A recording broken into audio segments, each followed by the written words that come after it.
Hi, this is Liu Mamasi, and this is a data-driven approach for preparing for a triathlon.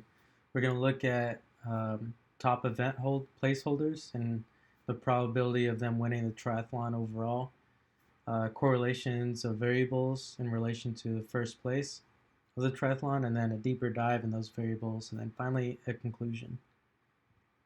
So the way probability is calculated is if you place in the top three of an event, it's going to increase the likelihood, and you won the triathlon, it's going to increase the likelihood of whoever gets that place of winning the triathlon. So looking at first place first, swimming event has, in this data set, no probability of winning the triathlon based on winning the swimming event. Biking and running have some probability though. Now, second place, all events have some probability of winning the triathlon, but biking has greater than 50%. And third place, running is the only one that has some probability of winning the triathlon still, which makes sense because it is the last event in the triathlon. So there's still some, if you're able to pull through, there's still some likelihood that you can win the event. Now, given the top three places and basically a summary of what we just saw, the swimming event has a third chance of winning the triathlon, and the biking and running in this data set have 100% of you winning the triathlon. And we're going to look at why that is later. Now, looking at correlations, where this is a heat map where very light colored boxes are very positively correlated, very dark boxes are very negatively correlated, though it might be a very negative number. If it's high, as in 0.9, that's still a very high correlation. So looking at this bottom row represents first place in a triathlon in correlation with these variables. So starting on this side, age surprisingly has very low correlation to first place. Though your bike speed and your bike time have very high correlation. Your run speed has a high correlation, and your run time has more than 50% of the time highly correlated. And swim speed, highly correlated, and again, swim time, more than half the time highly correlated. So a closer look at what those variables might mean using a scatter plot. We're going to look at swim time in seconds on the y-axis, and then triathlon placement, our finishing place, on the x-axis. So we're going to look at time and finishing place for the event, in this case swimming. So here you can see the triathlon finish. If you finishing, it looks like maybe 15th place or better.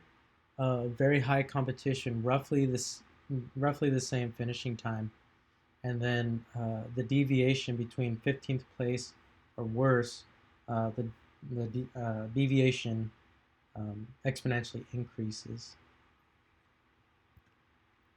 And then looking at the swim rank, just to go back here, you can see that even like the 15th place, it's very highly correlated between 15th placement and this finish time for the swim. And then here you can see a positive correlation between the swim rank and finishing place, though it is very widespread. So it's not as important, just like we saw earlier with the probabilities. And if you can follow my mouse here, this person finished, looks like roughly 33rd place, still finished within the top 10 of the triathlon. So you don't necessarily have to be an awesome swimmer, but you do have to be a consistent swimmer, which we'll look at later. So moving on to the bike event, we're going to look at the same metrics, time, and rank. So bike time, this you have a much closer group, and between say 25 and maybe 12, there's a very high competition area right here. And then once you get past that, maybe 12 to first place, it's almost like an elbow that you can see where people that train hard really start to show it right here with their finish times. And then anything past 25 and worse finishing place for the triathlon, you can see again the deviation starts to exponentially increase. And here you can see that those that finish uh, mostly within 10th place of the bike event, very highly correlated with finishing 10th place in the triathlon.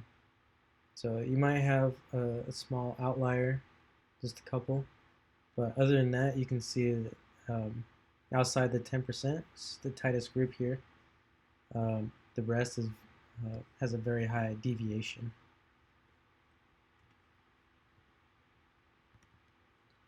And moving on to the run event, the last event,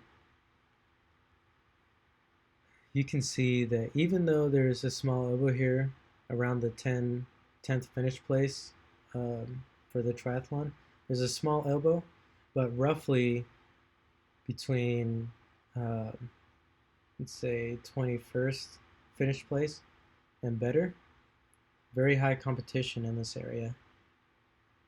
So at 10%, or not 10%, 10th finish place or better, you start to see that elbow again. So this is where you have people really focusing on their training here. But before that, very high competition area. And then again, exponentially increases, the deviation exponentially increases. Now looking at the rank for the run event. Now this is not as highly correlated to the finishing place for the triathlon. Because you can see, maybe 29, 9th place for the bike event, still finished within the top 10 of the triathlon. And the reason for that is if you look back at the run time, roughly there's a large group of people here that are finishing roughly the same time. Because there's a large group of people, they're going to consecutively, very closely follow behind each other. So the rank here might not be as representative as it was in the bike event. Now, looking at the ratio of time spent per event and the speed in miles per hour per event in relation to the finishing place for the triathlon. So you can see that most contestants spend roughly the same amount of time per event. So the swim event, people spend roughly maybe 12 to maybe 18% of the time in the top 10 in the swim event. You're not going to know this until you actually get some triathlons under your belt and you can start mapping out the ratios of time you spent per event. But you can see down here, this person spent a lot of time, or very little time in the swim event, which probably means he swam very fast, but he ended up spending all his energy in the swim event and probably cost him the race, because you can see he placed in the 70s.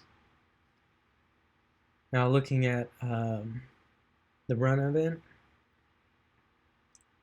spending roughly between 25 and 33% of their time at the top 10 in the run event, and then in the biking event, roughly 50 to maybe 58% of their time in the run event. So 50 but less than 60. Uh, so moving down to pace per event in miles per hour, you're gonna have some very fast people, like this outlier up here, um, finishing first, most likely in the bike event, and obviously finishing first in the triathlon. But you can see down here with the swim event, this is probably the most important one on this graph, because you can start to see that given the wild deviation in the previous scatter plots for the swim event, this one's very tight. And the reasons for that is that the swim event might be the most technical. So it's not about placing first or being the fastest, but it's more about conserving your energy to be able to execute on the next two events. Though you can see, let's say they're roughly going 2 to 3 miles per hour for the swim event. If you go just a little bit slower, you can lose a lot. You can fall back quite a bit in the triathlon in placement. So with the running event, you have this elbow that shows up again, and also with the bike event.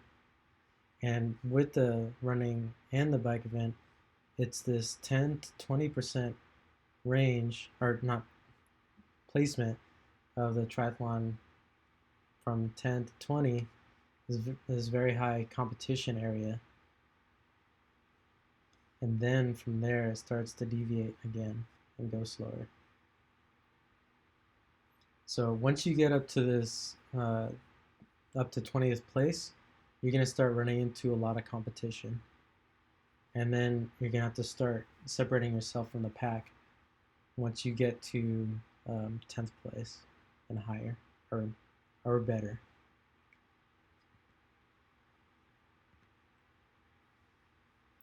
So in conclusion, the main takeaways would be for the swim event is more technical, and you're not trying to get first place, but you're more about conserving your energy to get ready for those next two events. So your target pace is between 2 to 3 miles an hour. And for the bike event, which looking at the data is the most important event to finish first, or as close to first as possible, you want to look at going between 15 and 25 miles an hour to be in that top 10. And then the same with the running event. The top 10 places of the running event are very closely related to the top 10 places of the triathlon overall. So to place in the top 10 for the running event, you want to look at your pace for 8 to 12 miles an hour. Again, my name is Leo Malmasi, and this was a data-driven approach to preparing for a triathlon.